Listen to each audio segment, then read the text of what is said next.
보랏빛 소가온다의 저자 세스 고딘은 세계적인 마케팅 구루입니다. 그는 딱 한 번 회사에 취직한 적이 있었는데 단 하루 만에 옷을 벗었습니다. 이유는 딱 하나, 너무 지루했대요. 토니 셰이의 이야기는 더 놀랍습니다. 마이크로소프트는 그에게 1년간 800만 달러를 제시했습니다. 사실 토니가 할 일은 별로 없었어요. 문제는 오히려 그것이었죠. 토니는 지루했던 겁니다.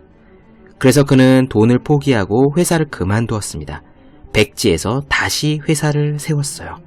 온라인 신발 회사 자포스. 이 자포스는 10년 뒤에 아마존에 12억 달러에 매각되었습니다. 큰 성취에는 큰 열정이 필요합니다. 그리고 큰 열정은 큰 재미로부터 나옵니다. 재미가 있는 일이어야 열정과 재능을 쏟아부을 수 있죠. 어떻게 그 일을 찾을까? 답은 공부입니다. 좋아하는 일을 틈틈이 공부하면 됩니다. 물꼬를 터놓으면 삶은 점차 그리로 흐르니까요. 때가 되면 풍덩 자신의 몸을 담글 수도 있지 않겠습니까? 재미있어 죽겠다라는 일을 생애 한 번쯤은 해봐야 할 것입니다. 책상에 올려두기만 해도 공부하고 싶어지는 365 혼공 캘린더. 이유는 딱 하나, 너무 지루했다 의 한 대목으로 시작합니다.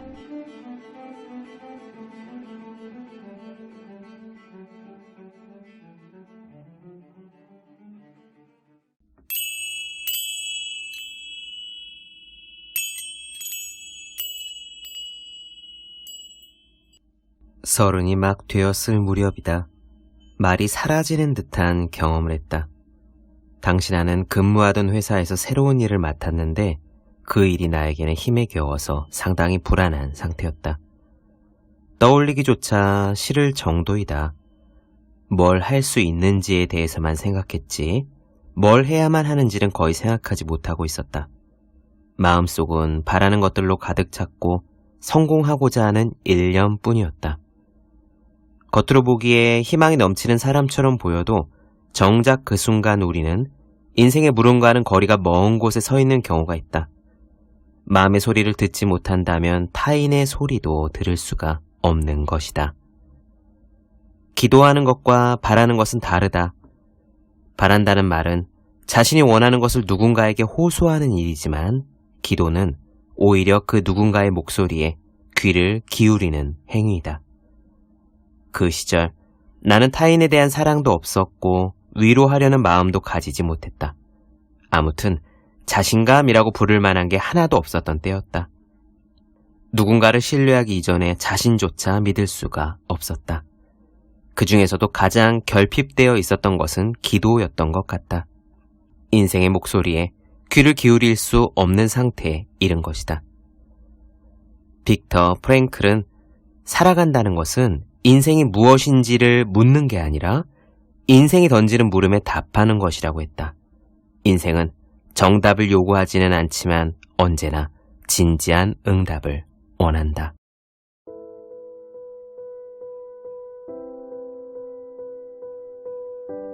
네, 안녕하세요. 본격 공부작업 팟캐스트 서울대는 어떻게 공부하는가 한지우입니다.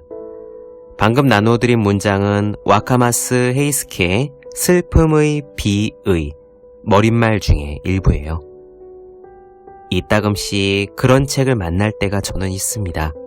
마치 미술작품을 마주하는 듯한 문장이 쓰여진 책이지요. 책을 완독하는 것이 중요하지 않습니다. 몰랐던 내용을 아는 것도 중요하지 않습니다. 그냥 글 앞에 서서 행간에 머물며 전시장에 서 있는 듯한 느낌을 주는 그런 책과 함께 존재하는 것이 중요합니다. 와카마세 헤이스케의 슬픔의 비의 이 책에서 오래간만에 그런 느낌을 만났어요. 출근하는 지하철 아니었습니다. 별 생각 없이 집어든 작은 책인데 이 책의 첫머리를 읽을 때 이미 붐비는 지하철 아니라는 생각을 잊어버리기 시작했습니다. 와카마스 헤이스케를 영혼의 문장가라고 소개한 이유를 알 것 같았죠. 슬픔의 비의. 비의란 비밀스런 뜻, 숨겨진 뜻을 말합니다. 우리는 살면서 여러 번 슬픔과 마주해야 하지만 그 슬픔은 그냥 슬픔이 아니라고 와카마 세이스케는 말해요.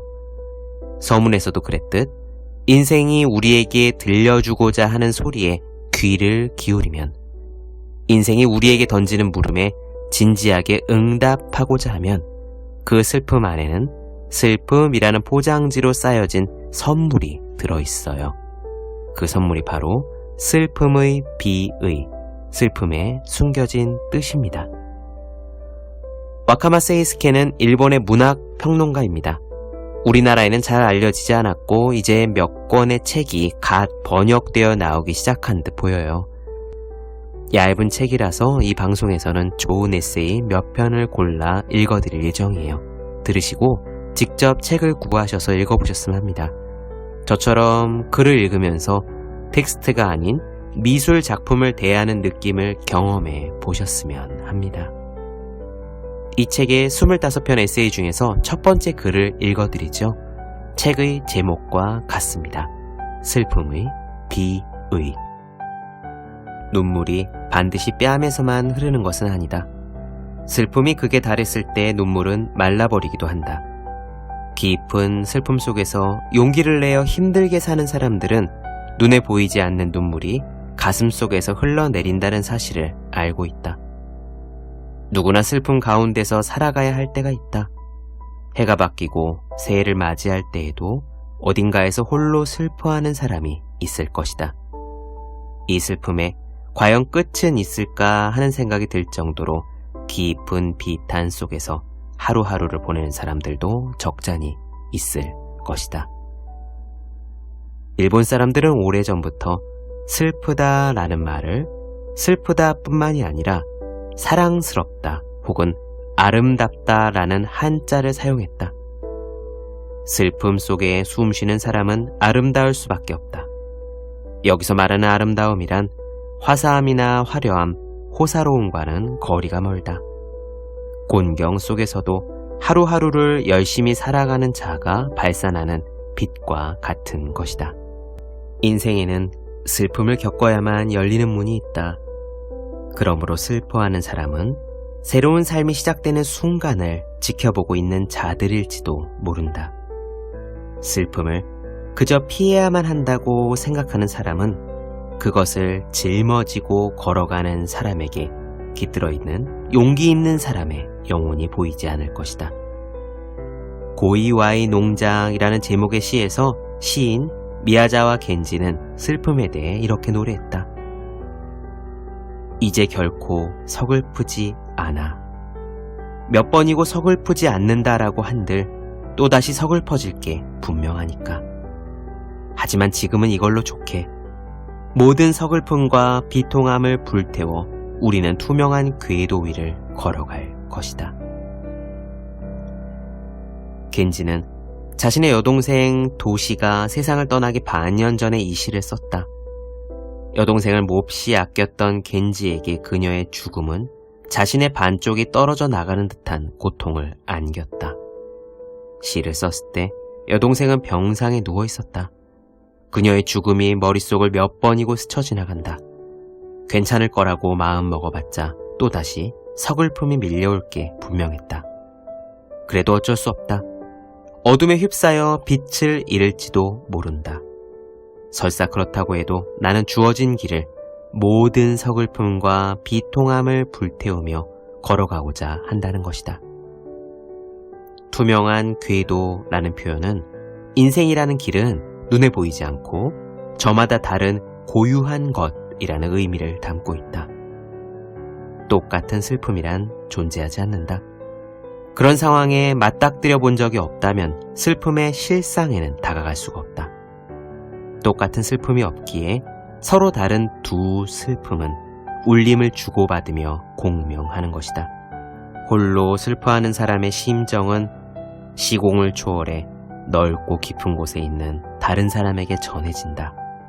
그러한 슬픔의 비의를 간직한 채 겐지는 시를 새기며 살아갔다. 세상을 떠난 소중한 사람을 떠올릴 때 우리는 슬픔을 느낀다. 하지만 그것이 매번 단순한 비탄으로서만 끝나는 것은 아니다. 슬픔이 이별 뒤에 다가오는 현상이 아니라 망자와의 만남을 알려주는 일이라고 느낀 적은 없는가? 사랑하는 이가 바로 곁에 있다는 느낌 말이다. 어째서 슬픔을 지워버려야만 하는가? 어째서 꼭 극복해야만 하는가? 겐지가 그랬던 것처럼 슬픔이 있기에 살아갈 수가 있다. 그렇게 생각하는 사람도 있는 것이다. 누군가를 더 이상 마주할 수 없게 되고 나서 그 사람을 만난 진정한 의미를 우리는 깨닫게 된다. 다시 만났을 때, 다시 만남의 기쁨을 느끼고 있다면 그 감정을 조금 더 소중히 여겨도 좋을 것이다. 우리는 용기를 내서 말로 표현해야만 한다. 당신을 만나서 행복했다는 말을 전하는 것부터 시작해보자. 상대가 눈앞에 없어도 상관없다. 그저 마음속으로 그렇게 말을 거는 것만으로도 무언가가 변화하기 시작하는 것을 느낄 것이다.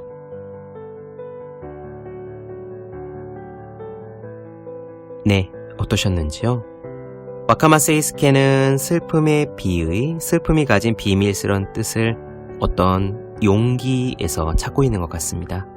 슬픔은 그냥 피해버려야 할 것이 아니라 서글픔과 비통함을 품고도 짊어져야 하는 것임을, 그 슬픔을 가지고 우리는 계속 나아가야 하는 것임을 힘주어 말하고 있죠.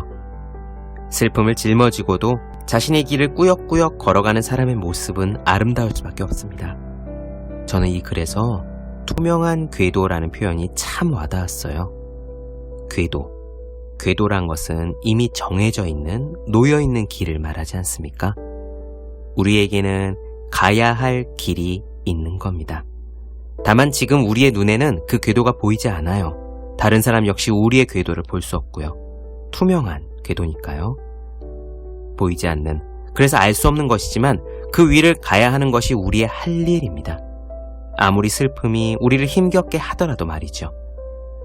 인생에는 슬픔을 겪어야만 열리는 문이 있다. 슬퍼하는 사람은 새로운 삶이 시작되는 순간을 지켜보는 것이다. 와카마스 헤이스케의 이런 생각이 여러분들에게, 슬픔을 겪고 있는 여러분들에게 힘이 되어 주었으면 합니다.